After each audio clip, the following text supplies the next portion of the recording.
Hello everyone, this is JemsWJess. I'm super excited today. I have a little remix for you guys. So I have someone very special in my life coming to this episode. He's someone that knows me since high school and we've been friends ever since. And he knows a lot about me, so I figured why not bring him in so he can interview me and I can tell you guys a little bit about myself. So I'm super excited. First of all, I want to say thank you, Lawrence, for coming on my podcast, for being open to actually even, do this with me. So I really appreciate you. You're someone that I really hold up high. So I'm super excited of everything that you have going on with your life and how you're able to even help me. So thank you for being on. Well, first of all, thank you for having me. It's obviously an absolute pleasure. I've known you for years, like you said. We have been through so many trials and tribulations together, not as bumping heads in regards to being friends, but going through our personal journeys, our personal struggles, and coming together to help us find solace, to help us find peace, and more importantly, to help us find guidance in regards to getting through those problems. So I really appreciate you allowing me to join your platform. Thank you so much for having me, and I am very blessed, very honored, and humbled to be a part of this experience. You already know we are here to influence one another, so I truly appreciate our friendship. But let's get started. Let's see what you have for us for today. Absolutely. So, as we've already covered, I've known you for years, right? But Mhm. how did the Jessica today come about? When I think about you, right, and I think about all of the things you've been through, where you come from, that's where I want to start. Where where exactly are you from? What was your journey to Baltimore?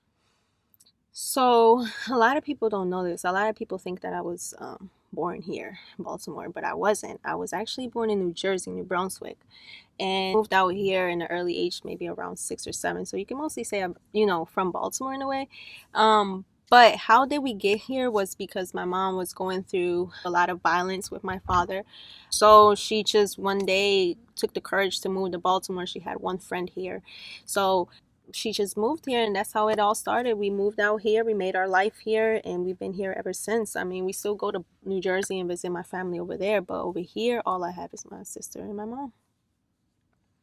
Gotcha. So how was Baltimore when you first came? What age were you, and what was your experience? Whether it was starting school, whether it was the neighborhood that you lived in, walk us through your first days in Baltimore and how easy or hard was it in that time? Well, back then I feel like it was super hard. I'm not even gonna lie. Like for the longest I hated Baltimore. 9 out of 10 I used to always be the only Hispanic in the classroom. So I had to kind of learn how to fit in, learn how to maneuver my way in school.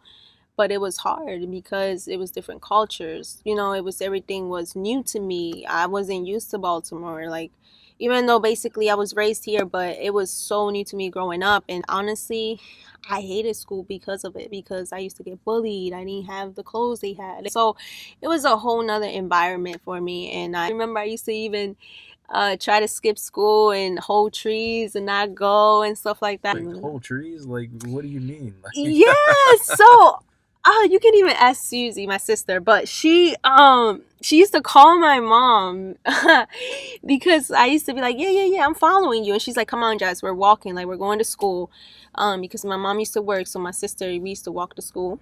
So when we used to almost be at school, I used to hold on to a tree, and I'm like, I'm not going. And she's like, just stop. This used to be every day too. I'm like, I'm not going. And she's like, what? No, yes, you are. Come on, stop playing. And I'm like, no. And I used to hold on to a tree, and I would not move. And it got to a point where my sister just didn't know what to do, and she would call my mom, and my mom would be like, Jessica, stop playing. Like, if I have to go over there, like, you better go to school. And I would not go. and now, with that being said, so the fact that you didn't want to go to school, were the kids bothering you or bullying you so bad? Was it that you just didn't like school? Were you just rebelling because it was a new area? Like, what exactly was the reason that you just was like, I'm hanging to a tree? It actually had a lot because back then, believe it or not, I was very antisocial. I was very quiet. I would not speak up. I remember even going to school, the teachers would tell me, if you don't start talking, people are going to think you're weird. So it played like a lot of roles. Like, yes, kids used to bother me, kids, because I wouldn't say nothing. So it was like I would kind of allow myself for them to do whatever they wanted. And especially my mom not knowing any English, so I kind of had to learn that also on my own. So sometimes I would mess up if I was to read. And like being in the school where everyone first language was English, they were laugh. So it was one of those things, like every time I did try to open myself and be open, something happened where it would just shut me down. And I was like, no, I don't want to go. Like, I'm done. Like, I wouldn't raise my hand because even the teachers, they wouldn't honestly help. Like, I feel at the time I needed help. And instead of helping me, they would kind of just, in a way, I felt like they would judge me. Like, you need to do this better, but okay, show me, help me. And so it was hard, yeah. Understandable. So, me knowing you and your family for as long as I've known you all, I know you've always been raised in the church. I know that's how you first, came up, not just obviously, moving around early on in life, but you were raised through the church. So how was being brought up through the church? How did that kind of help you get through or overcome some of those early struggles by moving to a new area, moving to a new school with your faith and with your culture? A good question. So, long story short, I wasn't necessarily raised in church. I started going to church maybe like 9 or 10. And that's when we got in this religion where Pentecostal, where we couldn't do a lot of things. For the whole high school year, you know, I was very limited to a lot. And I'm sure you remember me wearing the long Oh skirts. yeah, It was a yeah. lot. But I must honestly say, I've seen a lot when it comes to spirituality because of that church. At the time, I didn't understand it when I was growing up. There was a time I stopped going and I was like, this is it. I can't do this anymore. And that was like about like 11th grade that I really was like, you know what, this is it. I'm done. And I took like a break from God, like 4 years. But the crazy thing is that what really made me come back to him, I remember going through depression. So why were you depressed? It's so silly, but I know like it happens. In a relationship with somebody, and basically we're living together, and we broke up. All I knew was this person. Remember, I wasn't close to my mom or sister. Like, I distanced myself from a lot. And when me and that person broke up, it was hard because I think in a way I needed them type thing. It wasn't healthy love. Like, it was like I needed this person to feel good, to feel great, to feel happy, not feel alone. So when it was taken away from me, I had to learn how to cope that with myself, and I didn't know how to. So I went through depression. I used to cry every night. I wouldn't even eat. I remember even working at work and they would see me cry. Like, it was crazy. Like, depression is so real when you don't know how to cope with it.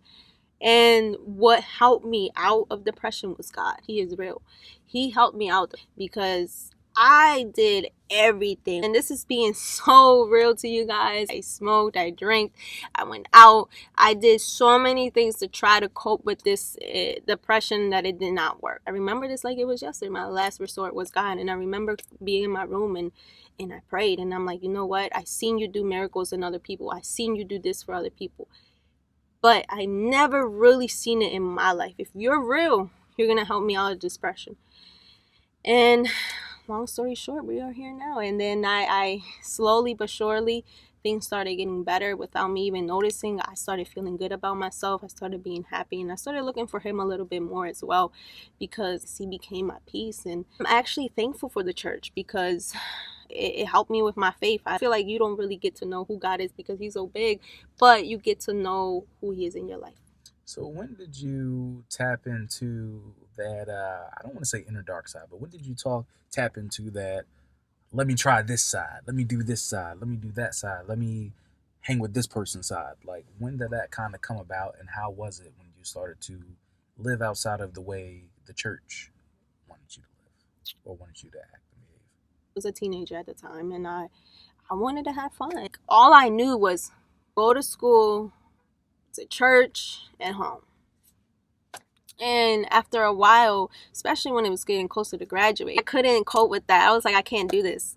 And I remember locking myself in the room where my mom told me, like, all right, we're going to church. And I'm like, I'm not going. And she's like, yes, you are. And I'm like, okay, I'm going to go get ready.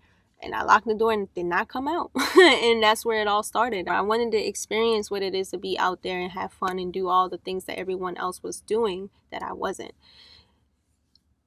So, would it be safe to say that you discovered self love at a later point after you experienced some of the things that you weren't used to experiencing?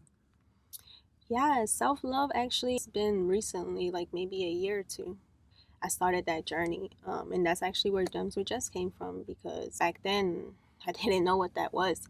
I literally did everything I wanted to do, but none of it made me happy. None of it gave me peace.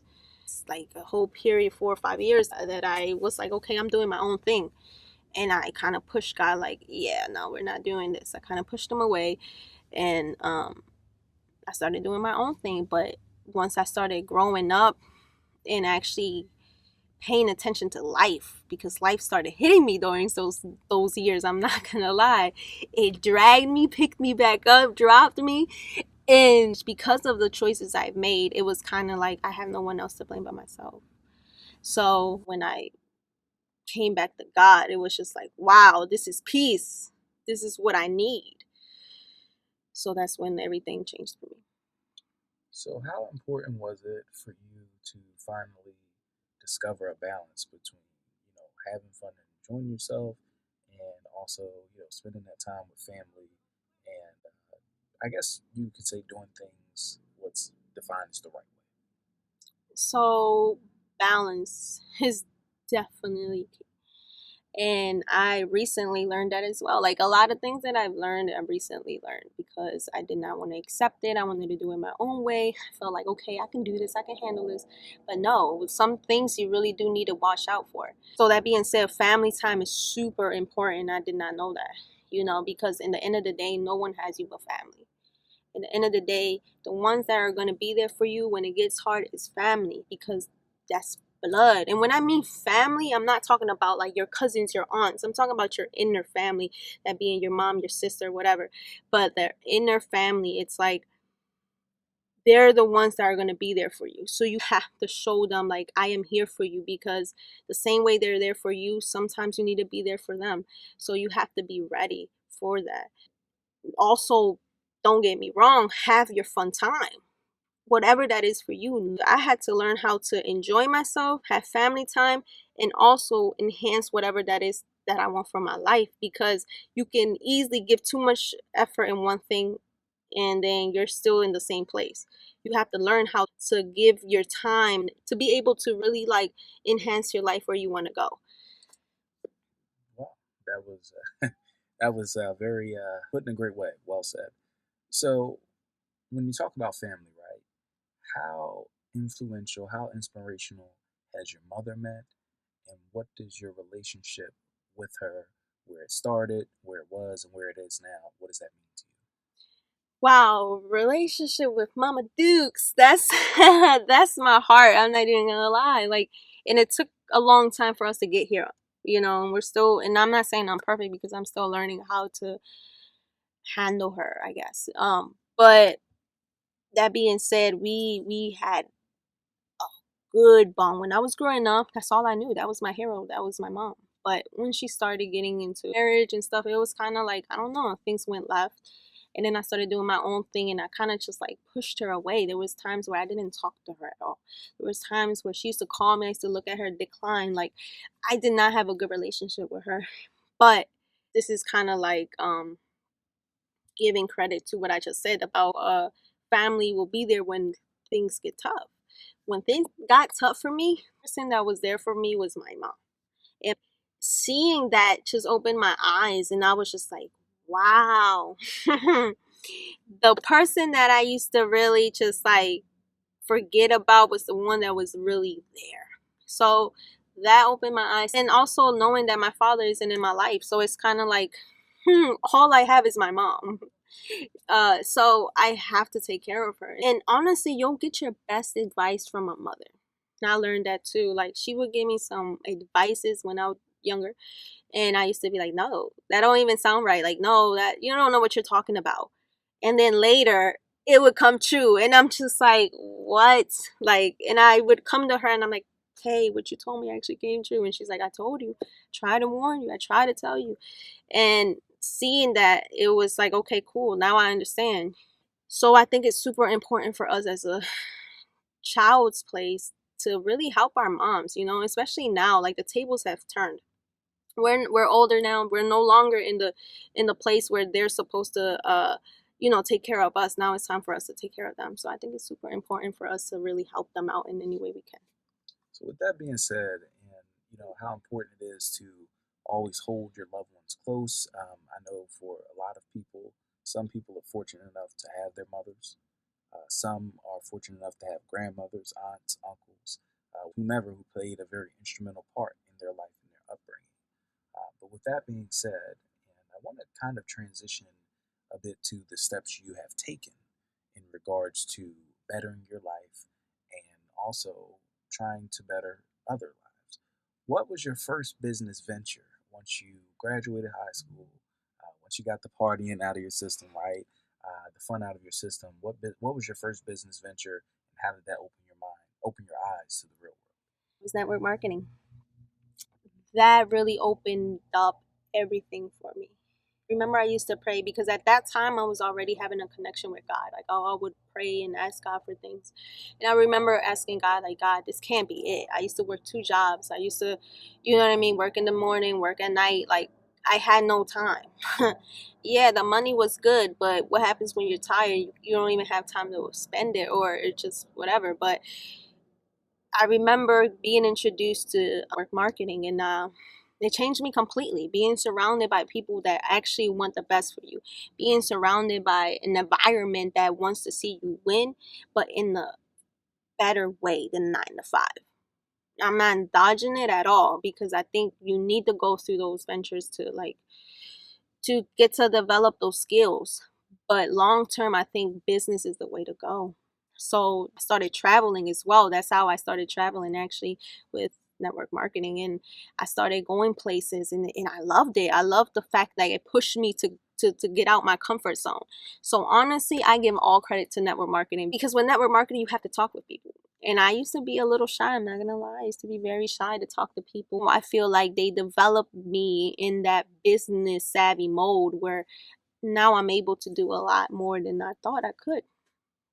So, how much has your faith in your growth in regards to your religion and getting closer to God has helped you experience and continue to learn the different ways of life, but more importantly, continuing to get your life on track and how it's made you into the amazing woman that you're continuing to be.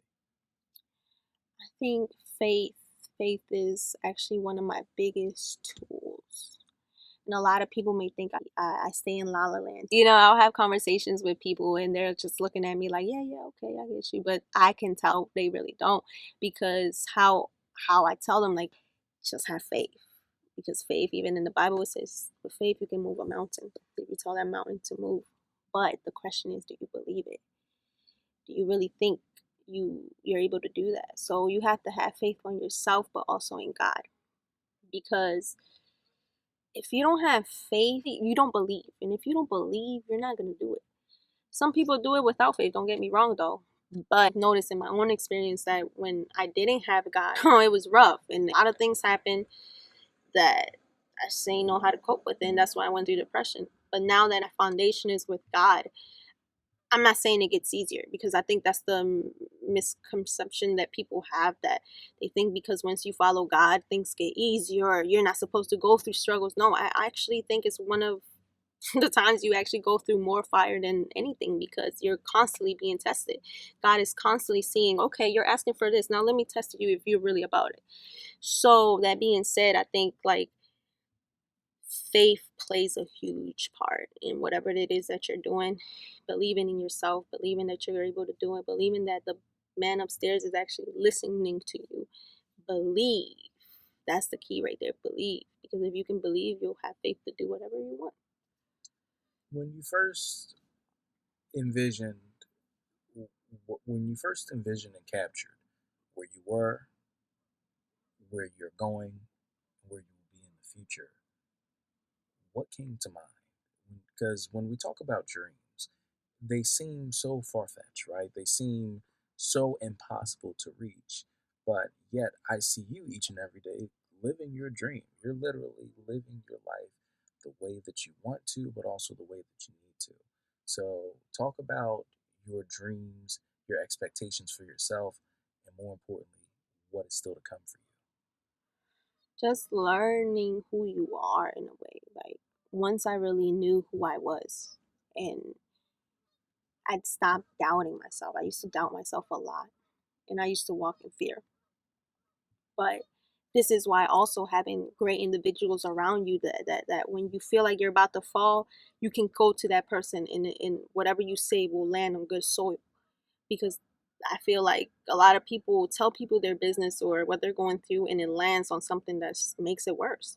No, you need to surround yourself with people that will help you when you're going through those rocky places, and they're able to tell you, okay, yeah, I hear you, but look, this is the goal, this is where you need to go, this is what you need to do. So being surrounded by a lot of great people, especially you're one of them, of course. Thank you. But being surrounded by you guys, you guys don't you guys don't really give me any slack. You know what I mean? I can come to you, or whoever that is in my circle, and I can come to any of them and be like, you know what, I'm going through this, I feel like giving up, and they'll look at me crazy like, give up?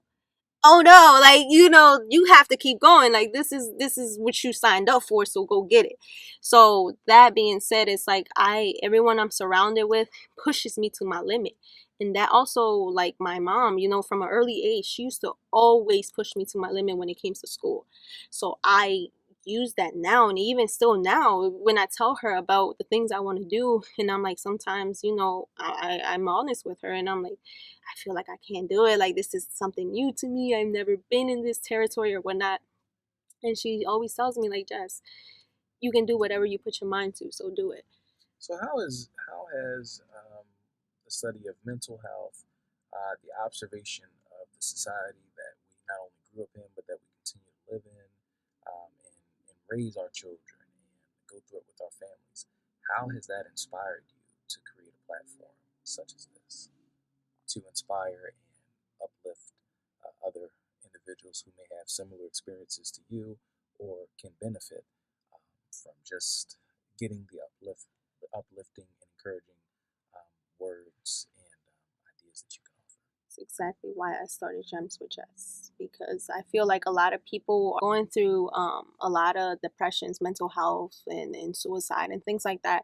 So I remember when I was going through my depression, I wish somebody was there to tell me, you know what, do this, do that, let's get out of that space or whatnot. But seeing other people going through it, and actually, this actually a spoiler alert right here, that I actually have a guest coming in a few episodes. That he actually is one of my cousins, and that's exactly what really made me push through with Gems with Jess and really launch it and stop playing, because I've been having Gems with Jess for a while, but this is the time. So he was going through depression. And me being who I am, positive and everything, I just don't like seeing the people around me go through things. So I'm like, okay, what can I do to help? And and I gave him some tools that he could be doing to get out of this depression. And I told him, look, when you're out, I would like the interview and stuff. So that interview is definitely coming soon. But that being said, like, I'm a type of person that if I see someone down, I'm gonna quickly say, hey, look, smile, do this. Like, I don't like seeing people going through it, and I realize that that's actually a gift. Like, I feel like we live in a world of a lot of angry people, depression. People are going through it in real life, and I still go through it because I'm not perfect. I still have my moments, but I can use my positivity to shine in other people's darkness. So John's with Just, that's what it is. Allowing my experience to shine, and hopefully they can grab whatever they feel like is good for them and get out of that darkness and go through the light. Well, you're definitely, of course, you've been my best friend for years. I love you very much. I have to say, you've helped me through so many personal trials and tribulations that I went through. Obviously, too many to count. The same way that you've surrounded yourself around a like-minded circle to inspire you, to encourage you when you're down, when you're sad, to uplift you. You have certainly done the same for me. You've been very instrumental in my life, as well as my daughter's life too. So I really appreciate everything you've done. I appreciate all of your encouraging words, even when I may not have wanted to hear it or may not have wanted to listen. You still have always shown unconditional love, and for that I'm very grateful. Not only as your friend, but as your best friend, more importantly, to experience that with you. So I certainly know that your viewers, listen, guys, you're in for a treat. She's the best of the best, and I guarantee you, each time you tune in, you will only get the best of the best. So, with that being said, I really appreciate not only your time, but again for having me on your platform. And hey, hopefully, I'll be back soon.